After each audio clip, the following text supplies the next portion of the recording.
Hello friends, आप सभी को नमस्कार। मैं हितेश कुमार एक बार फिर से आज आप सभी के लिए लेके आया हूँ 13 जून की करंट अफेयर्स।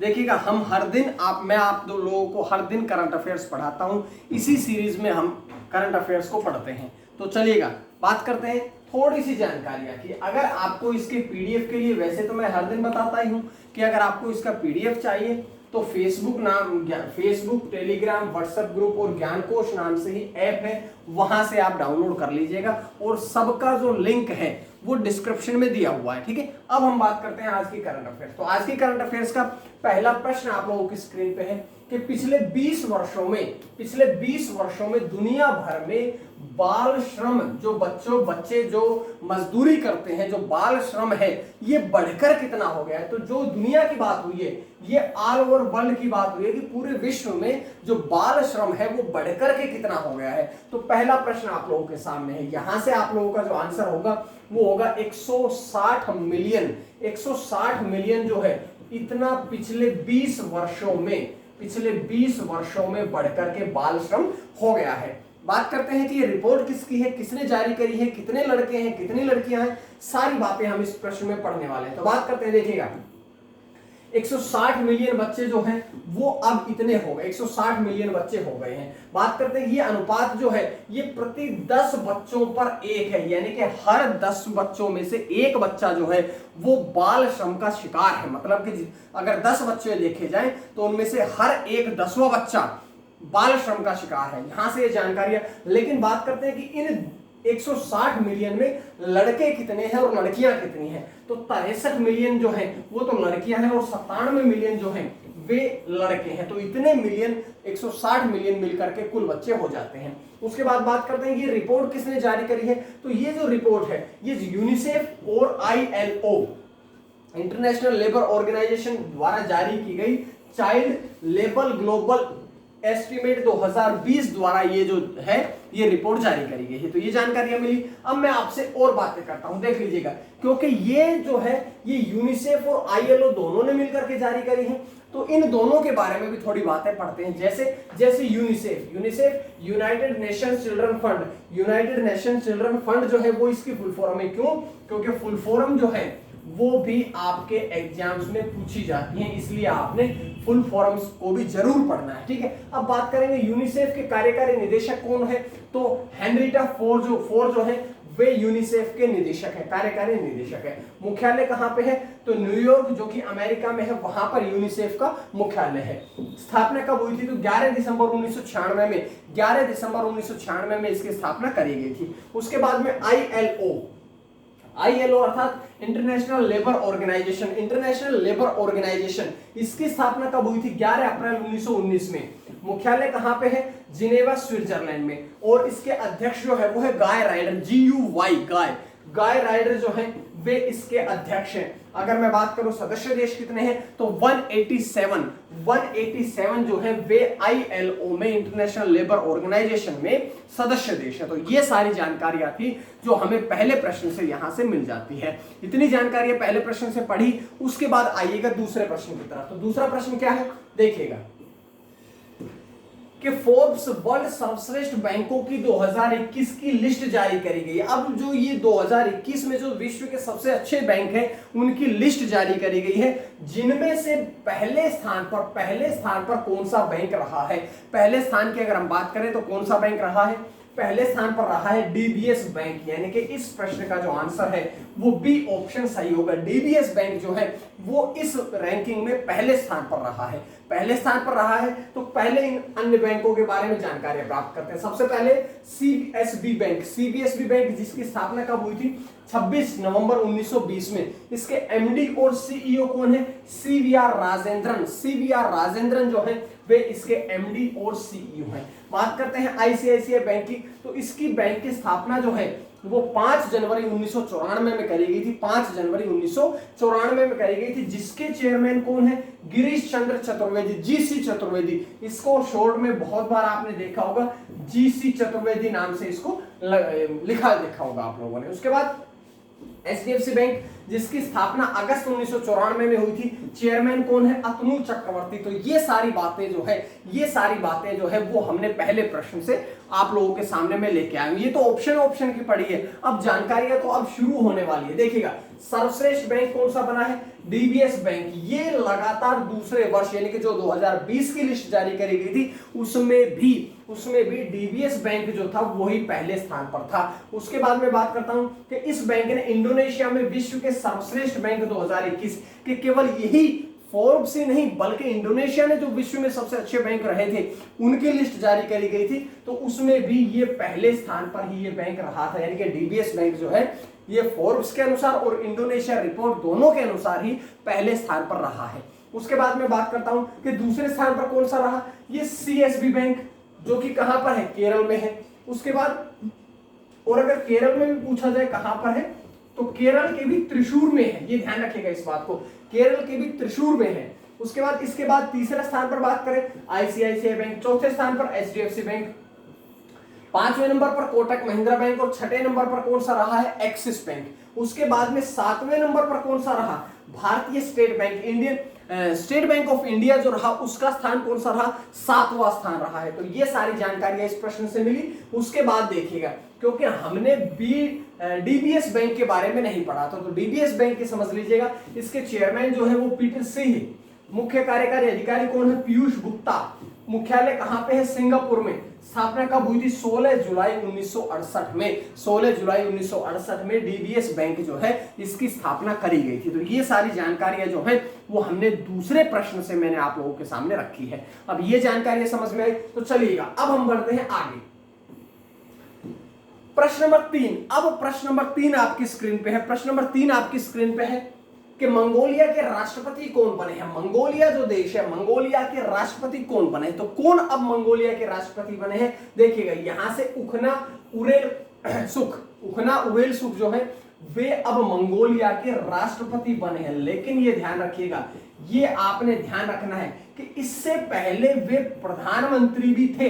जनवरी 2021 में यानी कि पिछले 5 महीने पहले ही उन्होंने प्रधानमंत्री पद से इस्तीफा दिया था, जो अब राष्ट्रपति भी बन गए हैं। समझ में आई बात? तो इतनी सी जानकारियां है। प्रश्न की जानकारियां बाद में पढ़ेंगे, पहले ऑप्शन की जानकारियां पढ़ेंगे। जियोजी कोनरोटे कौन है? ये फिजी के राष्ट्रपति है। अशरफ गनी कौन है? अशरफ गनी जो है वे अफगानिस्तान के राष्ट्रपति हैं। स्कॉट मॉरिसन कौन है? वे ऑस्ट्रेलिया के प्रधानमंत्री हैं। तो ये सारी बातें जो है ये मैंने आपको केवल ऑप्शन से दी है, ऑप्शन से इतनी जानकारियां मिली। तो चलिएगा अब हम बात करते हैं प्रश्न की जानकारियां।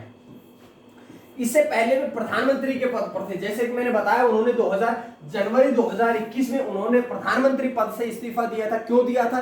क्योंकि जनता ने विरोध किया था, जनता ने विरोध किया था कोरोना वायरस के कारण। वे कोरोना वायरस को हल्के में ले गए थे, इसलिए जनता में रोष था, जिस कारण से उन्होंने जनवरी 2021 में इस्तीफा दे दिया था। समझ में आई बात? अब बात करता हूं कि उनकी पार्टी कौन सी है। तो वे मंगोलियाई पीपुल्स पार्टी के महासचिव के रूप में भी नियुक्त किया गया, कार्य किया है उन्होंने।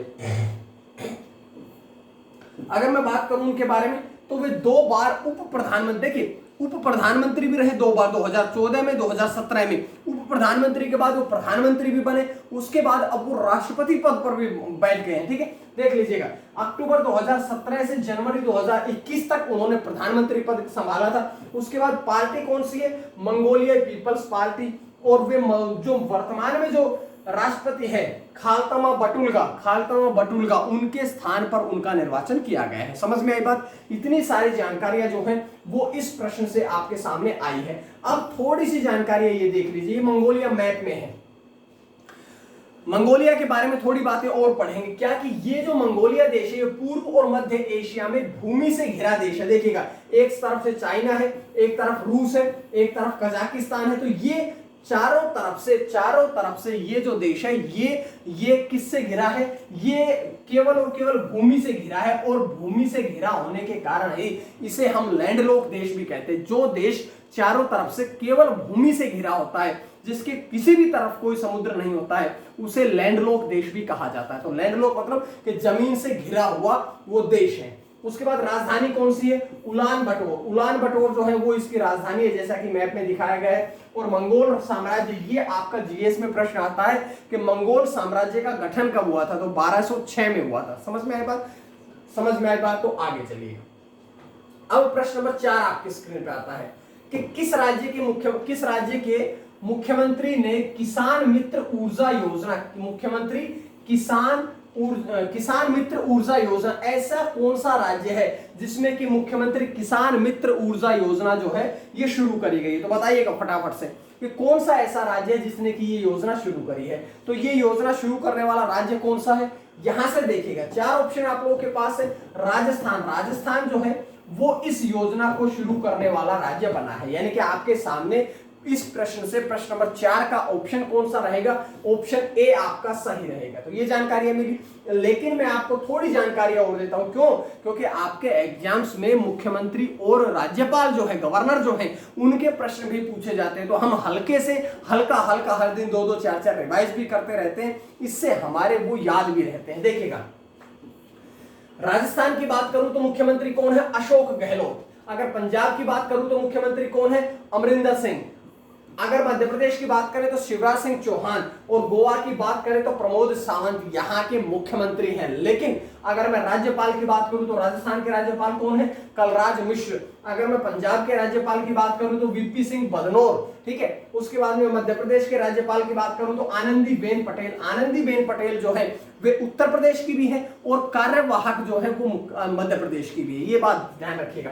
उसके बाद गोवा के राज्यपाल की बात करें तो भगत सिंह कोश्यारी जो है वे गोवा के गवर्नर है, राज्यपाल है। तो ये तो हमने यहां से पढ़ा। अब आइएगा प्रश्न की तरफ। प्रश्न क्या कहता है, प्रश्न ये कहता है कि राजस्थान के मुख्यमंत्री अशोक गहलोत के द्वारा ये जो मुख्यमंत्री किसान ऊर्जा योजना है ये शुरू करी गई है। इसके तहत क्या होगा कि कृषि बिजली जो उपभोक्ता है उनको सब्सिडी दी जाएगी। मतलब कि जो किसान है उन किसानों को बिजली की सब्सिडी दी जाएगी, बिजली की सब्सिडी उन्हें प्रदान की जाएगी कि जितनी उनके खेतों में लगती है बिजली उसमें कुछ छूट दे दी जाएगी। लेकिन ये जो छूट है ये राज्य सरकार, ये कि जो गवर्नमेंट में लगे हुए जो गवर्नमेंट जॉब है जिन लोगों की, चाहे वो राज्य की हो या केंद्र की हो, उनको ये सब्सिडी प्रदान नहीं की जाएगी, ये ध्यान रखिएगा।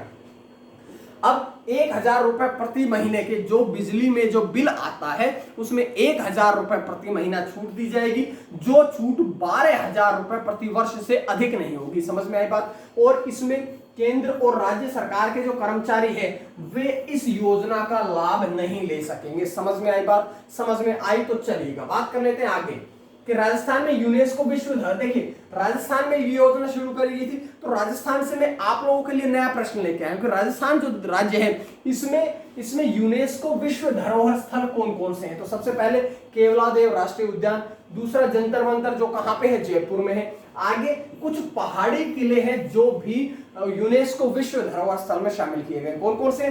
सबसे पहले आता है आपका चित्तौड़गढ़ किला, दूसरा आता है कुंभलगढ़ किला, तीसरा आता है रणथंभौर किला, चौथा आता है गागरोन किला, पांचवा आता है एम्बर किला, और पांचवा आता है आपका जैसलमेर किला, चौथा था एम्बर किला। तो ये सारी जानकारी, ये किले हैं जो किले भी और कुछ अन्य स्थान थे जो कि यूनेस्को विश्व धरोहर स्थल में शामिल थे। तो ये जानकारी आपको यहां से मिली। अब आइएगा बात कर लेते हैं आगे। प्रश्न नंबर 5 अब आपकी स्क्रीन पे। प्रश्न नंबर 5 ये है कि जहां वोट वहां टीकाकरण, एक अभियान शुरू किया गया है जिसका नाम है जहां वोट वहां टीकाकरण, जहां वोट वहां पर टीकाकरण। ये योजना जो है, ये अभियान जो है, ये किसके द्वारा शुरू किया गया? तो ये अभियान जो है ये दिल्ली में शुरू किया गया। और दिल्ली में शुरू किया गया मतलब कि दिल्ली के मुख्यमंत्री जो है वो अरविंद केजरीवाल के द्वारा ही इसे शुरू किया गया है। अब आपसे एक प्रश्न और भी पूछता हूं कि दिल्ली के जो सीएम हैं, जो मुख्यमंत्री हैं, उनकी पार्टी कौन सी है? आप आम आदमी पार्टी जो है वो दिल्ली के मुख्यमंत्री अरविंद केजरीवाल की पार्टी है, ठीक है। लेकिन एक बात देखिएगा, अभी हमने बात करी थी सीएम की, मुख्यमंत्री की, तो ये जो 4 हैं ये चारों के चारों ही सीएम हैं। कौन कौन से राज्य के हैं? तो चलिएगा बात कर लेते हैं कौन कौन से राज्य के हैं। सबसे पहले आपके आते हैं वाईएस जगनमोहन रेड्डी, जो कि कहां के? आंध्र प्रदेश के मुख्यमंत्री हैं। दूसरा आता है हिमंता बिश्वा शर्मा, कहां के मुख्यमंत्री हैं?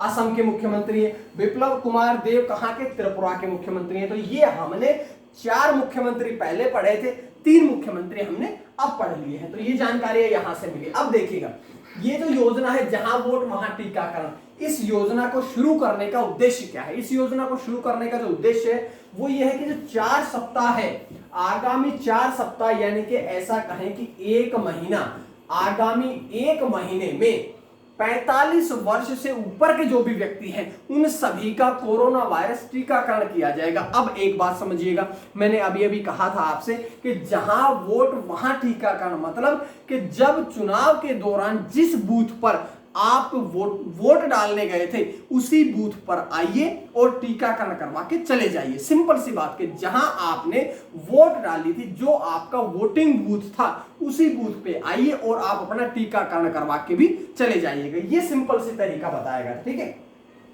इसके अलावा एक बात और ध्यान रखिएगा, क्योंकि दिल्ली की बात आई, दिल्ली से एक प्रश्न और भी बनता है कि 27 जून से 11 जुलाई, अब जो 27 जून आएगा यहां से लेकर के 11 जुलाई तक, यानी कि लगभग 15 दिनों तक वन महोत्सव 2021 एक वृक्षारोपण अभियान भी, क्योंकि ये टीकाकरण अभियान के साथ साथ ये समाप्त होते ही या इसी के साथ साथ ही एक वृक्षारोपण अभियान भी चलाया जाएगा, ताकि दिल्ली की जो वायु, दिल्ली जो है उसमें ज्यादा से ज्यादा पेड़ लगाए जा सके और वहां की वायु शुद्ध करी जा सके। तो ये इसका एक और रीजन रहा, ठीक है। अब बात कर लेते हैं आगे। अब इससे आगे चल के क्या आता है कि 5 प्रश्न हमारे समाप्त होते ही हमारे सामने आता है आज का प्रश्न। आज का प्रश्न क्या है कि यूएन ब्यूरोक्रेसी के प्रमुख कौन बने हैं। तो इसके प्रमुख कौन बने हैं, आपने सही आंसर जो है उसको आपने कमेंट करके बताना है। कमेंट करके आपने इसके सही आंसर को बताना है। उसके बाद में बात कर लेते हैं कि कल का प्रश्न। कल मैंने आपसे क्या प्रश्न पूछा था? कल मैंने आपसे प्रश्न पूछा था कि डिंको सिंह का निधन, उनका संबंध किस खेल से है, कि डिंको सिंह जो है उनका निधन हुआ है जो किस खेल से संबंध रखते हैं। तो देख लीजिएगा, यहां से बात करते हैं कि बॉक्सिंग से वो संबंध रखते हैं। समझ में आई होगी बात? समझ में आई तो चलिएगा, बात कर लेते हैं छठे प्रश्न की। छठा प्रश्न क्या है कि एशी 2019-20 रिपोर्ट किसके द्वारा जारी करी गई है। अब ये रिपोर्ट है, ये रिपोर्ट किसके द्वारा जारी करी गई, तो बताइएगा। 4 ऑप्शन आप लोगों के पास है, यहां से ये रिपोर्ट जो है ये किसके द्वारा जारी करी गई। तो आप लोगों के सामने ऑप्शन सी है, रमेश पोखरियाल निशंक। रमेश पोखरियाल निशंक कौन है? हमारे देश के वर्तमान में शिक्षा मंत्री हैं रमेश पोखरियाल निशंक, जिनके द्वारा ये योजना जो है ये शुरू करी गई है। अब मैं बात करता हूं आपसे, क्योंकि केवल हम शिक्षा मंत्री की बात नहीं करेंगे, भाई रामविलास पासवान भी तो है। कौन से मंत्रालय है उनके पास? उनके पास उपभोक्ता कार्य और खाद्य सार्वजनिक वितरण मंत्रालय है। उसके बाद में रविशंकर प्रसाद जो कि कानून, न्याय, संचार और दूरसंचार प्रौद्योगिकी मंत्री हैं। उसके बाद आता है थावरचंद गहलोत, जिनके पास सामाजिक न्याय और अधिकारिता मंत्रालय है। तो ये सारी बातें समझ में आई। और रमेश पोखरियाल निशंक के बारे में मैं आपको बता चुका हूं कि वे देश के कौन है, वे देश के शिक्षा मंत्री हैं। तो ये सारी बातें आप लोगों के सामने आई। अब देखिएगा, अब ये जो रिपोर्ट है इसके अनुसार क्या होगा। इसके अनुसार पिछले 5 वर्ष जो है, यानी कि 2015-16 से लेकर के 2019-20 तक का ये जो 5 वर्ष हुए हैं पिछले, इनमें छात्रों का नामांकन आंका गया है कि कितना नामांकन हुआ है। तो पिछले 5 वर्षों में 11.4% की वृद्धि हुई है कि जो छात्र पढ़ने वाले हैं, जो हायर एजुकेशन में जो पढ़ने वाले छात्र हैं, उनमें 11.4% की वृद्धि हुई है। उसके साथ साथ में इस दौरान अगर कुल 11% की बात करूं, 11% की बात करूं, तो इनमें 18.2% हिस्सा जो है वो लड़कियों का है, महिलाओं का है, और बाकी बचा हिस्सा जो है वो पुरुषों का है, लड़कों का है। अब ऐसे देखिएगा, इसके बारे में बात करेंगे। इसके फुल फॉर्म क्या है? इसका मतलब है all India survey on higher education. All India survey on higher education जो है वो हुई इसकी फुल फॉर्म। तो समझ में आई होगी बात, आसानी से आपको ये बात समझ में आई होगी। अब बात कर लेते हैं आगे। देखिएगा, इस रिपोर्ट के अनुसार कुछ प्रमुख बातें बताई गई है। क्या क्या बातें बताई गई हैं? सबसे पहले कि जो उच्च शिक्षा है इसमें कुल नामांकन कितना हुआ, 3.85 करोड़। बात करते हैं सकल नामांकन अनुपात कितना है, 27.1%। उसके बाद उच्च शिक्षा में लिंग समानता सूचकांक कितना रहा, 1.01। उसके बाद में उच्च शिक्षा में छात्र शिक्षण अनुपात कितना रहा, 26। और अंतिम है कि जो पीएचडी करने वाले छात्रों की संख्या कितनी है, 2.03 करोड़ जो है वो अब वर्तमान में पीएचडी करने वाले छात्रों की संख्या है। तो ये जानकारी यहां से मिली। उसके बाद आपके सामने आता है प्रश्न नंबर 7। प्रश्न नंबर 7 क्या है कि कवच पर्सनल लोन योजना किस बैंक के द्वारा शुरू करी गई। अब ऐसा कौन सा बैंक है जिसने कि अब आपके लिए कौन सी योजना शुरू कर दी है, कवच पर्सनल लोन योजना। कवच पर्सनल लोन योजना जो है ये कौन से बैंक ने शुरू कर दी है, तो देखिएगा भारतीय state bank of India SBI ने अब ये योजना शुरू कर दी है जिसका नाम है कवच पर्सनल लोन बैंक योजना। लेकिन इस योजना को पढ़ें उससे पहले हम पढ़ेंगे 4 ऑप्शन को। क्या ऑप्शन है, सबसे पहले है कॉर्पोरेशन बैंक। इसकी स्थापना 12 मार्च 1906 में हुई थी, जिसके एमडी सीईओ कौन है, पीवी भारती। उसके बाद बात करते हैं सिंडिकेट बैंक, जिसकी स्थापना 1925 में हुई थी, एलबी प्रभाकर जो है वे इसके एमडी और सीईओ हैं। बात करते हैं पंजाब एंड सिंध बैंक, तो इसकी स्थापना 24 जून 1908 में हुई थी और एमडी सीईओ की बात करें तो एस कृष्णन जो है वे इसके एमडी और सीईओ यानी कि मैनेजिंग डायरेक्टर और चीफ एग्जीक्यूटिव ऑफिसर है। तो ये सारी बातें समझ आई। अगर इतनी बातें समझ में आई तो चलिएगा, अब बात कर लेते हैं प्रश्न की तरफ। प्रश्न में बात में बताया गया कि जो कवच पर्सनल लोन योजना है इसको शुरू करने का उद्देश्य क्या है। ये उन लोगों के लिए शुरू करी गई है जो कोरोना वायरस के दौरान अगर इलाज करवाते हैं तो अपने लिए या अपने परिवार के लिए, अगर उनका स्वास्थ्य खराब होता है, कोरोना वायरस हो जाता है, तो आप पर्सनल लोन ले सकते हैं। समझ में आई बात। इसके तहत क्या होगा कि जो 60 महीने हैं यानी कि 5 साल जो है, इनमें 8.5% ब्याज दर पर उन्हें 5 लाख रुपए तक का लोन दिया जाएगा। तो ये इसीलिए ये योजना शुरू करी गई है, कवच पर्सनल लोन योजना। अब ये किस बैंक ने शुरू करी है, ये शुरू करी गई है एसबीआई यानी कि स्टेट बैंक ऑफ इंडिया, जिसके अध्यक्ष कौन है, दिनेश कुमार खारा। इसके मुख्यालय कहां पे है, नई दिल्ली में है। इसकी स्थापना कब हुई थी, 1 जुलाई 1955 में इसकी स्थापना करी गई थी। तो ये सारी बातें आपकी समझ में आई तो चलिएगा बात कर लेते हैं आगे कि पूरी तरह से स्टील तकनीक से नौसैनिक जहाज बनाने की घोषणा किसके द्वारा करी गई है। कौन सा ऐसा देश है जिसने कि एक ऐसी नौसैनिक युद्धपोत बनाने की तैयारी करी है जो कि पूरी तरह से स्टील से निर्मित होगा। तो ये घोषणा कौन से देश ने करी है, ये घोषणा करी है रूस ने, यानी कि आपका ऑप्शन सी जो है वो आपका सही रहेगा। बात करेंगे पहले इनके बारे में। देखिएगा ये जो युद्धपोत होगा ये अगले वर्ष तक रूसी नेवी को सौंप दिया जाएगा, यानी कि अभी इसमें कार्य चल रहा है, आगे आने वाले 1 साल में रूसी नेवी को ये सौंप दिया जाएगा। बात करूंगा इसके आगे कि ये इसमें क्या होगा, ये जो युद्धपोत है इसमें क्रूज मिसाइलें होंगी, विमान भेदी मिसाइलें होंगी, तोपखाने सब इसमें लगे हुए होंगे युद्धपोत में। इसके साथ साथ कि जो पनडुब्बियां होती हैं, जो समुद्र में पनडुब्बियां चलती हैं, उन पनडुब्बियों को समाप्त करने की क्षमता जो है वो भी इस युद्धपोत में होगी। और एक बात और जो सबसे जरूरी है कि ये स्टील से बना है और ऐसे स्टील का लेयर लगाया गया है जिसको आपके रडार भी नहीं पकड़ सकते हैं। तो ये सबसे जरूरी बात है कि ये रडार के द्वारा भी ये पकड़ में आने वाला नहीं है। समझ में आई बात। चलिएगा अगर मैं बात करूं रूस के बारे में बात करूं तो राष्ट्रपति कौन है, व्लादिमीर पुतिन। उसके बाद राजधानी कहां है, मॉस्को जो है वो यहाँ की रूस की राजधानी है, देखिएगा मैप में। उसके बाद लिखा है मुद्रा कौन सी है, रशियन रूबल जो है वो रूस की मुद्रा है। तो ये समझ में आई बात। आइएगा अगला प्रश्न है कि क्रिक्यूरी नामक क्रिकेट कोचिंग वेबसाइट किसके द्वारा लॉन्च करी गई। अब ये एक क्रिकेट कोचिंग वेबसाइट है, ये किसके द्वारा लॉन्च करी गई है, तो ये जो योजना है, ये जो आपकी वेबसाइट है, ये किसके द्वारा लॉन्च करी गई है, ये वीरेंद्र सहवाग, पूर्व भारतीय क्रिकेटर वीरेंद्र सहवाग के द्वारा ये जो वेबसाइट है ये शुरू करी गई। अब बात करते हैं हम आगे, देखिएगा कि इसका उद्देश्य क्या है। तो ये जो वेबसाइट है इसको शुरू करने का उद्देश्य क्या है कि जो नवोदित खिलाड़ी है, नवोदित मतलब जो नए खिलाड़ी हैं, उन नए खिलाड़ियों को ऑनलाइन माध्यम से लर्निंग अनुभव प्रदान किया जाएगा। लर्निंग जो अनुभव होता है वो उन्हें प्रदान किया जाएगा, लर्निंग, जिससे कि वो अपने खेल में सुधार कर सके। ठीक है।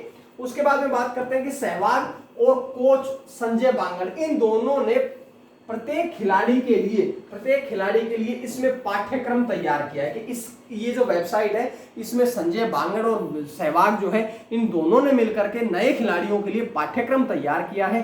पाठ्यक्रम तैयार करने का मुख्य उद्देश्य यही है कि वो अपने आप में इस प्रकार से ढाले कि वो किस प्रकार से नए नए तरीके सीख पाते हैं क्रिकेट से संबंधित इन सब बातों को वो सीख सकते हैं। ठीक है, अब बात करते हैं ये पहली एआई सक्षम कोचिंग वेबसाइट है, आर्टिफिशियल इंटेलिजेंस संबंधित ये पहली कोचिंग वेबसाइट है जो कि खिलाड़ियों के लिए व्यक्तिगत लर्निंग अनुभव जो है ये प्रदान करती है। तो ये इसकी खास बात है।